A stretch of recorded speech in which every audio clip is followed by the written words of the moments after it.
शहराच्या दसरा मेळाव्यामध्ये जातीची आडकाठी नेमकं कुणी आणली? काल बीड जिल्ह्यामध्ये 2 दसरा मेळावे झालेले आहेत, परंतु हे जे दसरा मेळावे आहेत ते जातीच्या राजकारणावर गाजले असल्याचे आपल्याला पाहण्यास मिळत आहे। नेमकं ह्या विचाराच्या दसरा मेळाव्यामध्ये जातीची आडकाठी कशा पद्धतीने आलेली आहे ह्याविषयीचीच माहिती आपण ह्या पुढील व्हिडिओच्या माध्यमातून घेऊ। तर नमस्कार मंडळी, काल बीड जिल्ह्यामध्ये 2 गडावर 2 दसरा मेळावे पार पडले। ह्या दोन्ही गडावरच्या दसरा मेळाव्याकडे महाराष्ट्राचे संपूर्ण लक्ष लागलेले होते, कारण गत वर्षी जर पाहिलं तर ह्या 2 गडावर 2 मेळावे झाले होते। ह्या ठिकाणी देखील जातीचे राजकारण व प्रत्यारोप झाल्याचं देखील आपल्याला या गडावर पाहण्यास मिळाले होते। त्याचीच पुनरावृत्ती पुन्हा एकदा काल श्री क्षेत्र नारायणगड या ठिकाणी मनोज जरांगे पाटील यांच्या प्रमुख उपस्थित झालेल्या दसरा मेळाव्यात देखील पाहण्यास मिळाली आहे। याचबरोबर सावरगाव घाट या ठिकाणी भगवान भक्तिमय गडावर मंत्री पंकजा मुंडे यांच्या प्रमुख उपस्थितीमध्ये झालेल्या दसरा मेळाव्यामध्ये देखील तीच पुनरावृत्ती पुन्हा एकदा पाहण्यास मिळालेली आहे।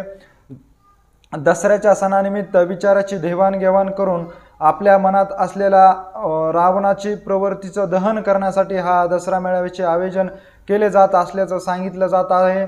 दसरा मेळाव्याच्या माध्यमातून एकत्र येऊन एकाचे विचाराची देवाणघेवाण करून विजयाचं सोनं लुटलं जात आहे। परंतु सध्या जर पाहिलं तर काल बीड जिल्ह्यामध्ये 2 ठिकाणी झालेल्या या दसरा मेळाव्यामध्ये विचाराच्या देवाणघेवाणीवर जातीची आडकाठी आल्याचं देखील पाहण्यास मिळालेलं आहे।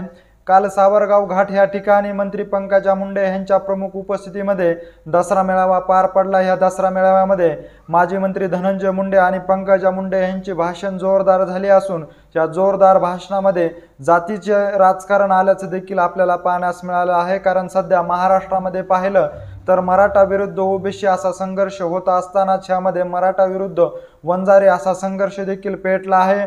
या संघर्षावरूनच दोन्ही बहीण भावांनी जातीच्या मुद्द्यावर बोलत असताना मनोज जरांगे पाटील यांचं नाव न घेता त्यांना टार्गेट केल्याचं देखील आपल्याला पाहण्यास मिळालं आहे। ह्यालाच प्रत्युत्तर म्हणून मनोज जरांगे पाटील यांनी श्री क्षेत्र नारायणगड ह्या ठिकाणावर झालेल्या दसरा मेळाव्याच्या माध्यमातून जातीच्या भाषेमध्येच त्या दोन्ही बहीण भावाला उत्तर दिल्याचं आपल्याला पाहण्यास मिळालेलं आहे।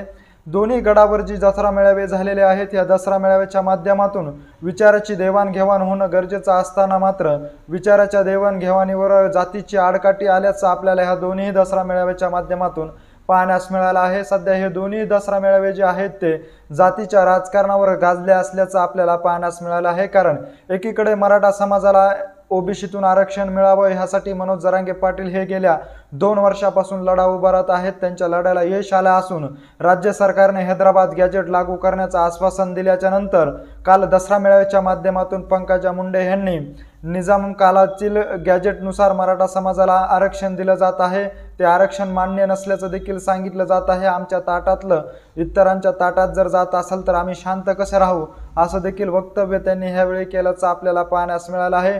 त्यानंतर ह्याला प्रत्युत्तर देताना मनोज जरांगे पाटील यांनी सांगितले की आम्ही निजामाची औलाद असेल तर तुम्हाला जे आरक्षण दिलेलं आहे ते इंग्रजाच्या कायद्यानुसार दिलेलं आहे, मग तुम्ही इंग्रजाचे औलाद आहात का अशा पद्धतीचं देखील शिराळ भाषेमध्ये जे आहे ते दसरा मेळाव्यामध्ये पाहण्यास मिळालेले आहे। त्यामुळे काल झालेले हे दोन्ही दसरा मेळावे जे आहेत ते जातीच्या राजकारणावर झाले असल्याचं देखील बोललं जात आहे। एकंदरीत ह्या घडामोडीविषयी नेमकं तुम्हाला काय वाटतंय हे आम्हाला आमच्या कमेंट बॉक्समध्ये नक्की कळवा। अशीच माहिती जर तुम्हाला वेळोवेळी जाणून घ्यायची असेल आणि तुम्ही अजूनही आमच्या चॅनलला जर सबस्क्राईब केलं नसेल तर नक्की सबस्क्राईब करा। धन्यवाद।